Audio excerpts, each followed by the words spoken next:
Bem, uma outra estratégia que o Porter criou é uma estratégia genérica de Porter. Aqui vai um comentário rápido.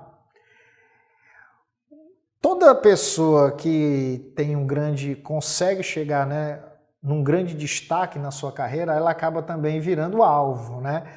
Isso não deixou de ser diferente com o Porter, né? Ele acabou, por ter se tornado o maior nome de estratégia, né?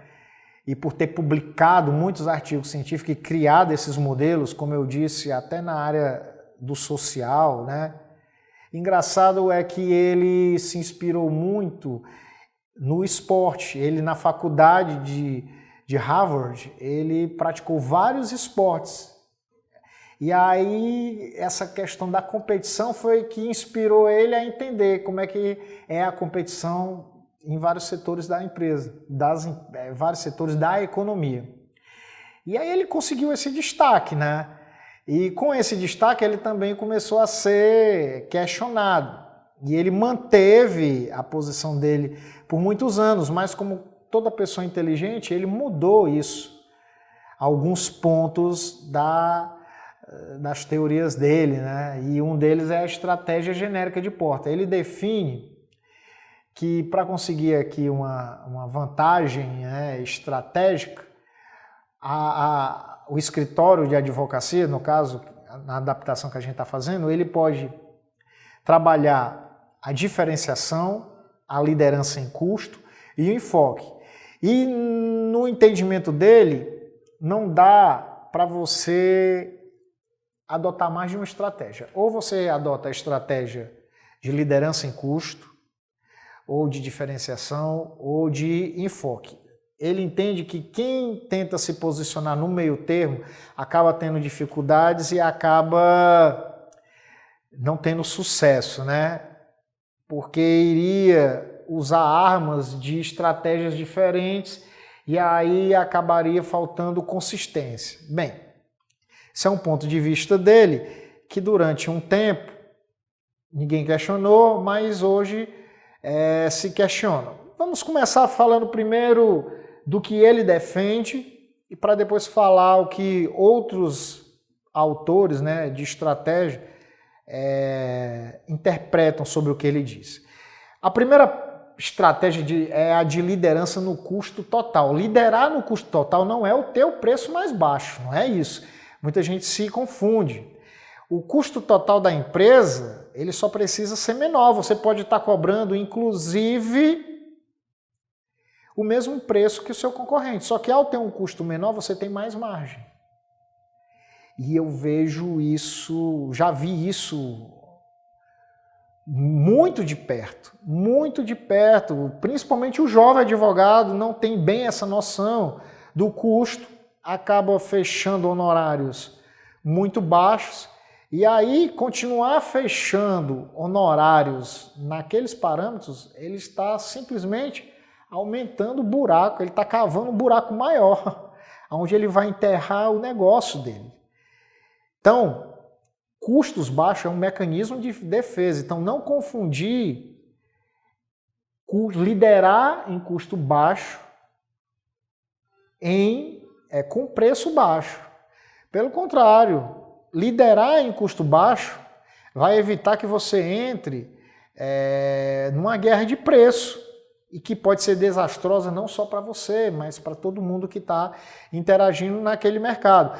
Uma outra coisa interessante é que você vai ter mais fôlego que o seu concorrente para superar momentos de crise, né? Quando você estiver pressionado por momentos de crise. Então, isso também te defende de outras ameaças de outros escritórios, de produtos substitutos e até de poder de negociação de alguns clientes. Agora, qual é a crítica que se faz? É muito difícil, né, você conhecer qual é o custo do seu concorrente, né? Você não vai chegar lá, conversar com ele, perguntar e ele vai simplesmente responder. Bem, há outros autores que dizem que sim, que você, na medida que lidera em custo, você pode ter aí uma possibilidade de se diferenciar. Eu acho que todo mundo lembra quando a Gol surgiu e ela trouxe um modelo de negócio, né, para o Brasil que é justamente baseado em custo. Ela queria vender passagens aéreas para quem não estava preocupado com tanto conforto, com a comida que ia servir, estava preocupado só em fazer deslocamento de uma cidade para outra e de forma barata. Então ela começou trabalhando o quê? Custo. Mas ela acabou se diferenciando e ganhando muito mercado na época que ela surgiu. Então, bem, e a estratégia de diferenciação? A empresa, no âmbito de todo ali o setor que ela está disputando, o ramo que ela está disputando, ela tem que ser considerada única para os seus clientes. Ou seja, ela tem que ter características que vão distinguir ela da concorrência. Qual é o interessante disso? Eu vejo até agora umas adaptações que estão sendo feitas, né? O mercado de luxo, que existem vários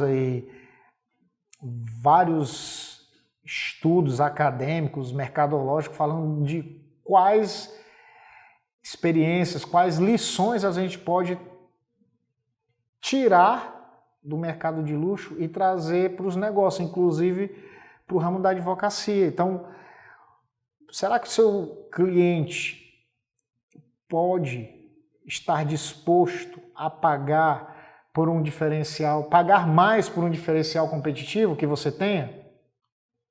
Quando você tem um diferencial competitivo, você se torna menos vulnerável. Um exemplo disso, que a gente inclusive vai apresentar em outro momento, é a Apple, é da Apple. Algumas pessoas dizem que os produtos da Apple são caros, né, bastante caros, né? E eu me lembro que quando o seu fundador, Steve Jobs, era vivo, ele dizia que não era caro. Ele falava, ele até criava um desafio. Monta um computador usando as mesmas peças que eu coloco no Mac Air. E você vai ver que vai sair muito mais caro do que o que eu te entrego. Então ele tinha um diferencial, cobrava mais por isso, e os clientes defendem a Apple como se fosse uma religião. Não são nem clientes, né? São fãs, são defensores da marca, né? Uma outra vantagem da diferenciação é que isso se transforma numa barreira de entrada, né? Uma barreira de entrada para os concorrentes. E há várias empresas correndo atrás, perseguindo estratégias de diferenciação, né? Se especializando em determinado atributo dos seus produtos. E você, advogado, você pode fazer isso? Claro. Você não só pode fazer isso, como aumentar a sua parcela de participação no mercado, diferenciando-se e tendo um retorno financeiro até maior. Mas diferenciar em quê? Em preço é complicado, porque preço, mais uma vez, tem a questão da OAB. Você não pode cobrar menos do que a tabela fala. Porém, você pode cobrar mais, né? Eu me lembro que quando surgiu a Lava Jato, só tinha um advogado em Curitiba que tinha feito uma especialização em delação premiada. Ela tinha feito uma especialização, acho que nos Estados Unidos. E aí um daqueles presidentes de empresas que estavam envolvidas, né, principalmente a Petrobras, né, um daqueles executivos, contratou essa advogada. E aí ela cobrou um honorário altíssimo, porque só ela tinha aquele conhecimento. E com aquele executivo vieram outros executivos.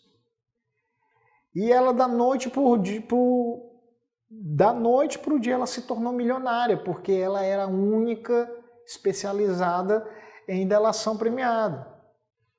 Ela se diferenciou numa qualidade que ela tinha. Então você pode se diferenciar também na imagem e a gente vai trabalhar isso, né, quando a gente for ver o legal design, né, e que é essa junção de como a administração, o direito e o design se juntam para criar novos serviços diferentes, como você se diferenciar no suporte, dar um suporte diferente, como você se diferenciar na qualidade.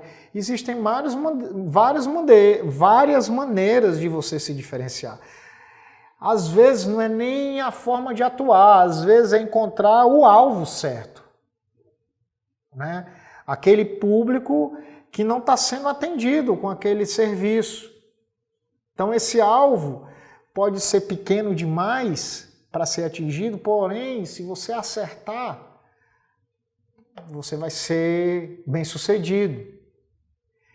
E por fim, aí a estratégia do enfoque, né?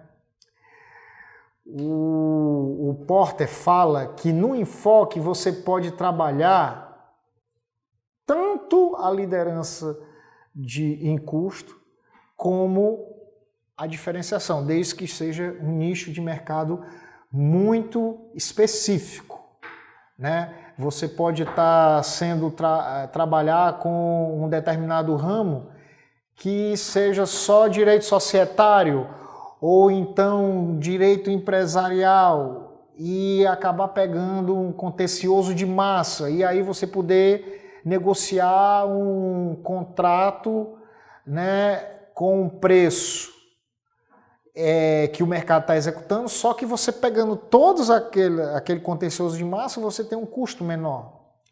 É preciso o advogado também estar preparado para isso. O perfil do advogado moderno, ele exige um advogado apto a negociar, a saber negociar, a trabalhar bem esse tipo de negociação.